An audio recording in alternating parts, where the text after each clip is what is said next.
Et dans un communiqué, la Commission politique, administrative et juridique de l'Assemblée nationale a recadré un sujet congolais avocat de profession pour avoir tenu des propos fallacieux au sujet du projet de loi relatif à la modification de la loi portant régime général des biens, régime foncier et immobilier qui a été déclaré recevable et transmis dans cette commission pour examen approfondi. Selon l'article 70 du texte en vigueur, aucun amendement de nature à en augmenter. Le délai n'a été apporté en vue de satisfaire les intérêts étrangers, comme l'a prétendu ce citoyen congolais dans une vidéo devenue virale dans les réseaux sociaux au grand drame de cette commission.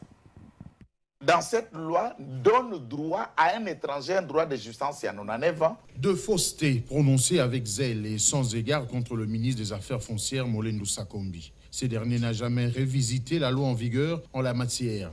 Pour preuve, ce communiqué daté du 4 janvier 2023 de la commission PAJ de l'Assemblée nationale qui a reçu mission d'examiner le projet de loi relatif à la modification de la loi numéro 73-021 du 20 juillet 1973 portant régime général de biens, régime foncier et immobilier. Ce communiqué précise que le projet de loi en question renferme des innovations structurelles en matière foncière et cristallise le maintien des acquis de la législation en vigueur, dont notamment la problématique de la durée de la concession ordinaire qui reste de 25 ans suivant l'article 70 du texte en vigueur. Ce même communiqué précise aucun amendement de nature à augmenter ce délai n'a été apporté en vue de satisfaire les intérêts étrangers. La commission politique, administrative et juridique de l'Assemblée nationale dénonce également des propos fallacieux du concerné qui mettent en cause la pertinence de la réforme Molendo riche en innovation. Comment on peut faire droit de jouissance presque d'un siècle au détriment?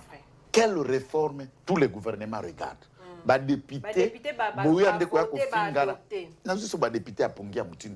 Ces propos qualifiés d'intox par les élus du peuple pourraient s'avérer punissables par la loi, a renchéri ces communiqués.